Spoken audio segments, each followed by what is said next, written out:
வணக்கம் ஃப்ரெண்ட்ஸ்.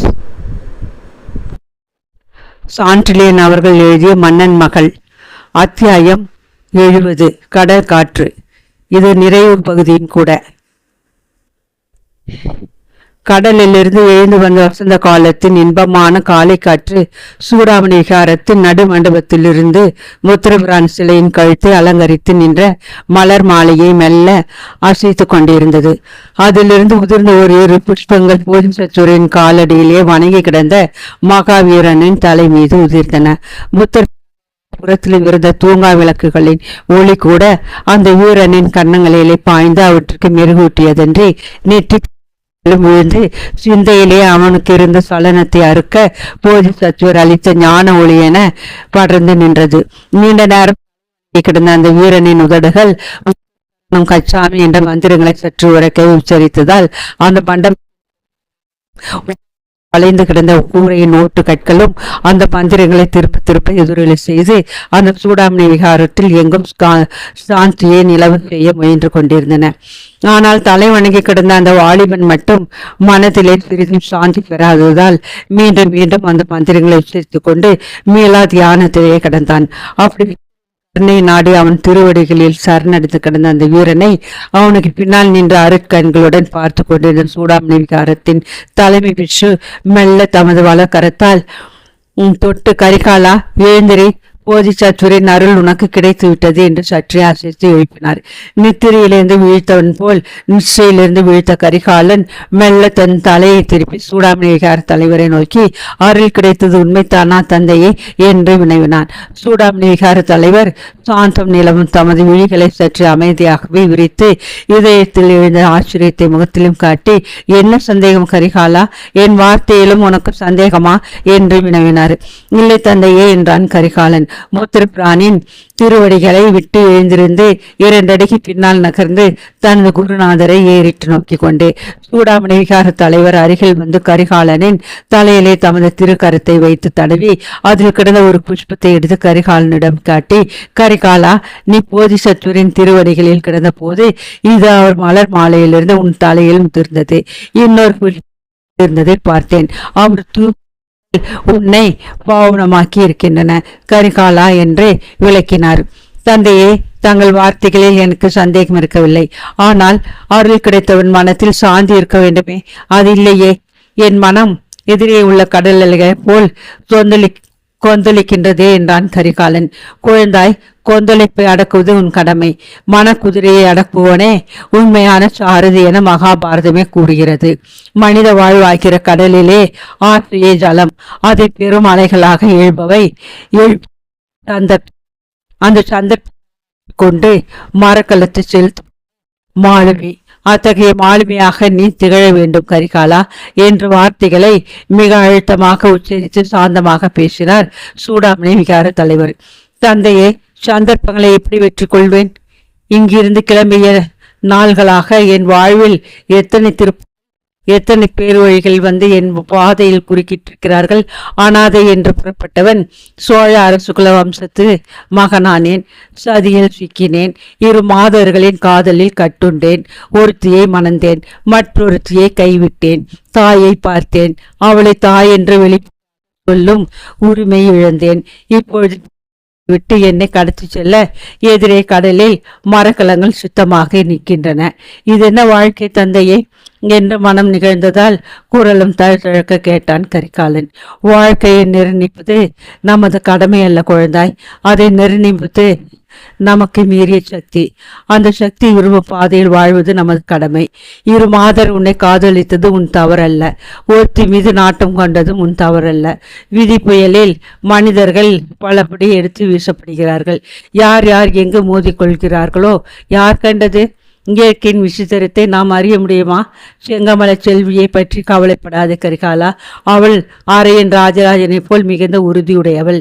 உன் உள்ளத்தை உணர்ந்தவள். ஆதலால் அவள் உன் பிரிவிலை சாந்தி பெறுவாள். காலம் எதையும் மாற்றிவிடும்.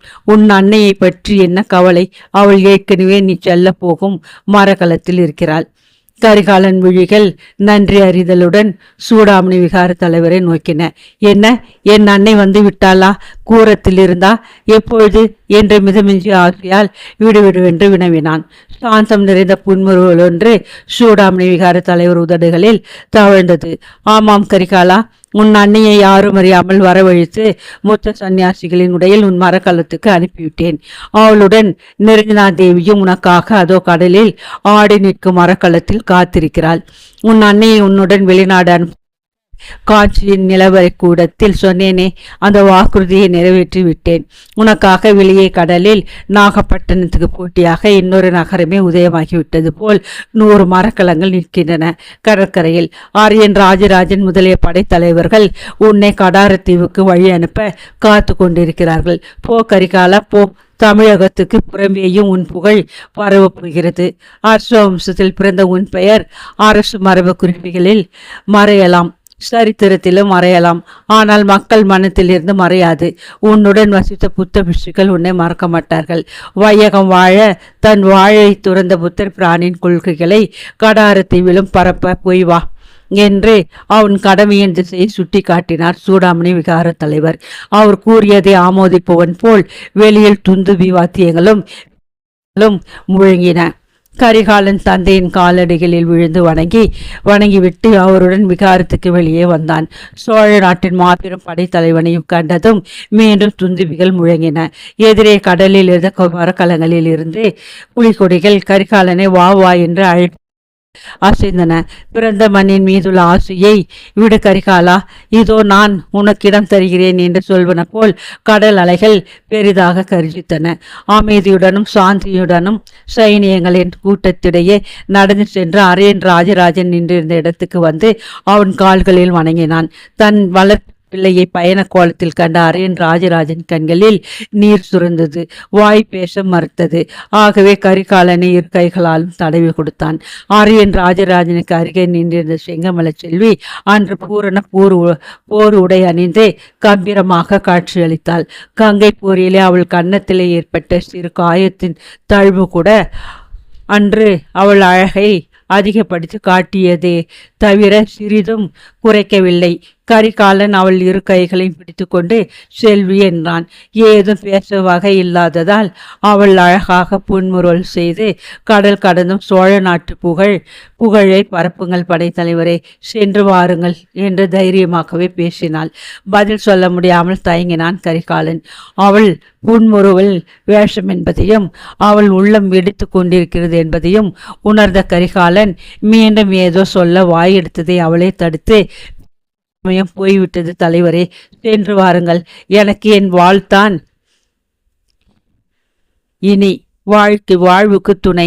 என் தந்தை இன்னும் சாளுக்கியர்களுடன் போரிடுவார். அவருக்கு மகன் இல்லை. நான் மகனாக இருப்பேன். அவர் போராடுவேன்.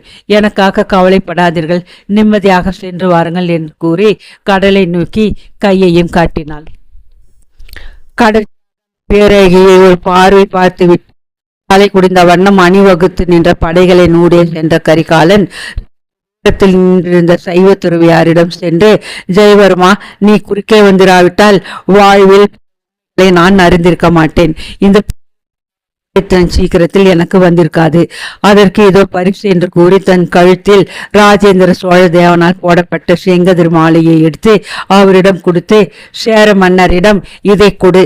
எதை முன்னிட்டு துறவி வேஷம் போட்டாயோ அந்த பணியத்துடன் பூர்த்தி ஆகிறது.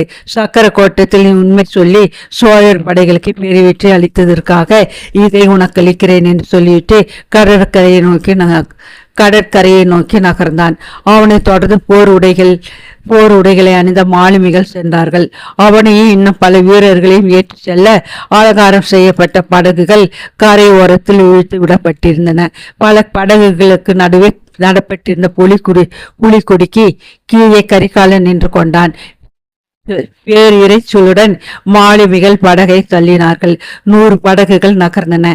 கரையில் நின்றிருந்த படை வீரர்கள் செய்த வாழ்த்து கோஷம் வானை பிளந்தது. சுமார் 2 நாழிகைகளில் மரக்கலங்கள் புறப்பட்டதை பார்க்க விரும்பியவன் போல் ஆதவனும் கீழ்திசையில் எழுந்தான்.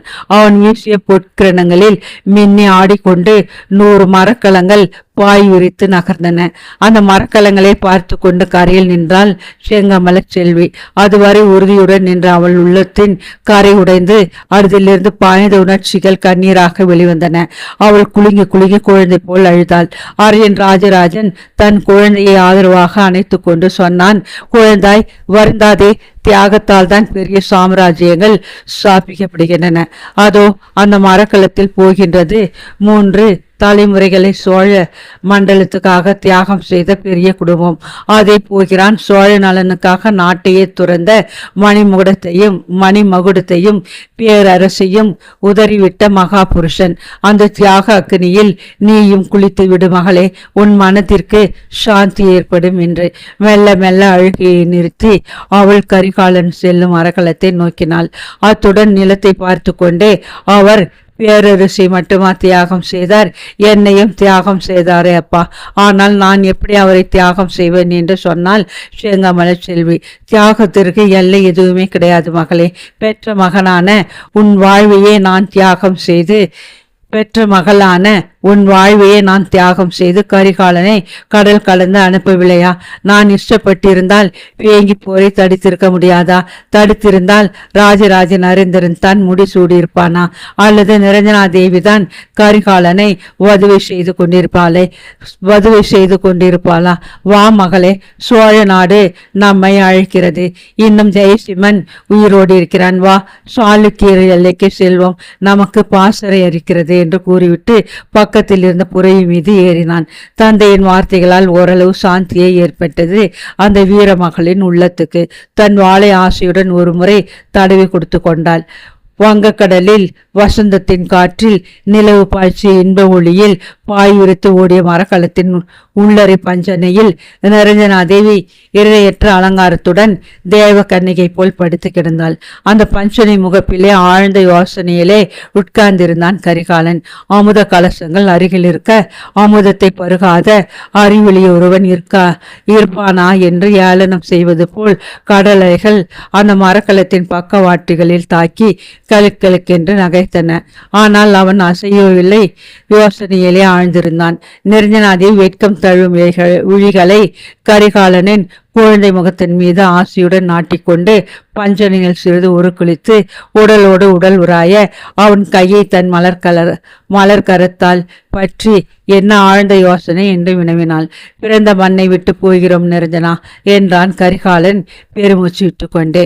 புத்த விகாரத்தில் துறவிகளோடு துறவியாய் வாழ்ந்த உங்களுக்கு இன்னும் மண்ணாசையுடவில்லையா என்று அவள் மெல்ல சிரித்தாள்.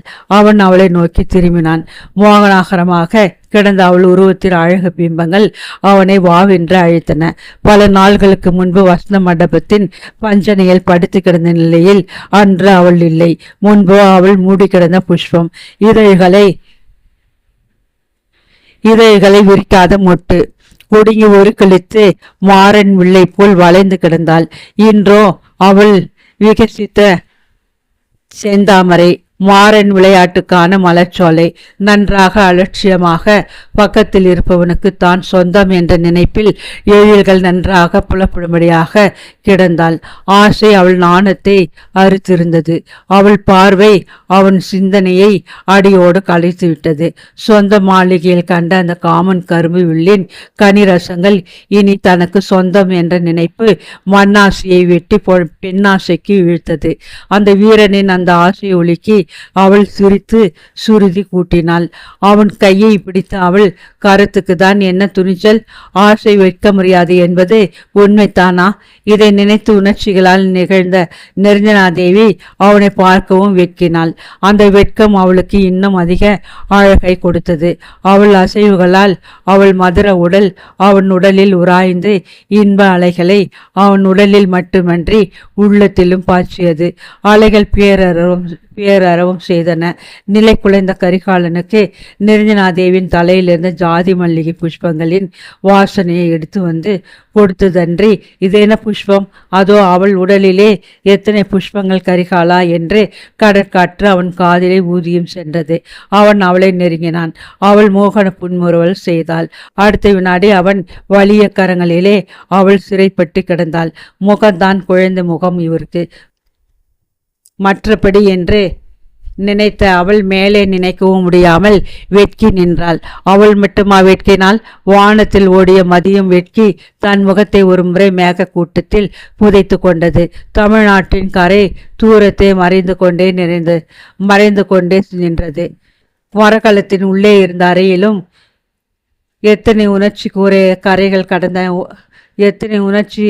கரைகள் உடைந்தன, வரையறைகள் அருந்தன. காரியும் வரையறையையும் இயற்கையின் சிருஷ்டிகள். ஆனால் அவற்றை கடப்பதும் உடைப்பதும் மனிதனின் முயற்சி.